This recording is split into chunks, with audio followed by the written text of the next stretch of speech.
دوسرا یہ ہے کہ آپ نے دیکھا ہوگا کہ جس وقت جنازہ ہوتا ہے نا تو سب نے جو ہے جوتے پہنے ہوتے ہیں، اور جس وقت اللہ اکبر امام کرتا ہے تو جوتے اتار کر اپنے پاؤں کے نیچے دے لیتے ہیں۔ اب ان کو نہیں معلوم کہ پاؤں میں جوتے پہنے ہوں یا نیچے رکھے ہوں، حکم ایک ہی ہے، ٹھیک ہے نا۔ تو جس وقت اگر آپ کے جوتے پلیت ہوں گے اور آپ نے ان جوتوں پر کھڑے ہو کر نماز جنازہ ادا کیا تو پھر آپ کا نماز جنازہ نہیں ہوگا۔ اس کی وجہ یہ ہے کہ میں نے آپ کو نماز کے فرضوں میں سے ایک فرض بتایا تھا کہ کس کا پاک ہونا، جگہ کا پاک ہونا۔ تو جب جگہ پاک نہیں ہے، آپ کے جوتے پلیت ہیں جس پر آپ کھڑے ہیں، تو پھر آپ کی نماز جنازہ نہیں ہوگا۔ ہاں اگر مٹی پر کھڑے ہیں، نیچے مٹی ہوتی ہے نا تو یہ کہتے ہیں کہ پاؤں گندے نہ ہو جائے، مٹی جو ہوتی ہے نا یہ جب سوکھ جاتی ہے تو یہ پاک ہو جاتی ہے۔ نماز جنازہ کا طریقہ یہ ہے کہ سب سے پہلے جب امام پہلی مرتبہ اللہ اکبر کرتا ہے تو آپ نے ہاتھ باندھ لینے ہیں اور اس کے اندر پڑھنا ہے سبحانک اللہم و بحمدک۔ یہ وہی ہے سبحانک اللہم جو نماز کے شروع میں پڑھتے ہیں۔ اس کے اندر کچھ لوگوں نے وہ اضافے بھی کیے ہوئے ہیں، وہ ہیں وجل ثناؤ کا، وہ الفاظ نہیں ہیں، بس یہی ثنا ہے جو نماز کے اندر آپ پڑھتے ہیں، سبحانک اللہم و بحمدک و تبارک اسمک و تعالی جدک ولا الہ غیرک، وجل ثناؤ کا۔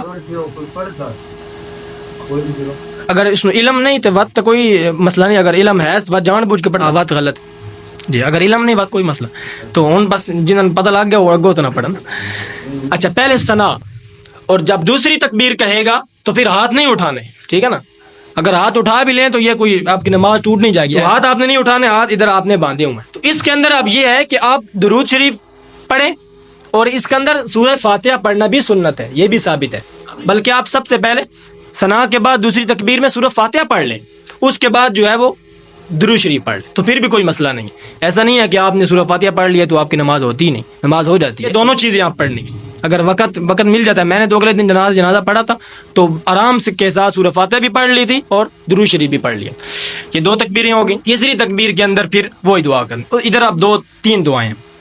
ایک جو دعا ہے وہ جو بالغ یعنی کہ بڑا انسان ہوتا ہے نا، بالغ عورت ہو یا بالغ مرد ہو، اس کی دعا ہے، وہ تھوڑی بڑی، اللہم اغفر لی حینا و مسجد، جس نے یاد کرنی ہو وہ ادھر ہمارے پاس نماز ہے اسے یاد کر لے، اللہم اغفر لی حینا و مسجدنا و شاہدنا و غائبنا و صغیرنا و کبیرنا و ذکرنا و انسانا، اللہم من احییتہ منا فاحیہ علی الاسلام ومن توفیتہ منا فتوفہ علی الایمان۔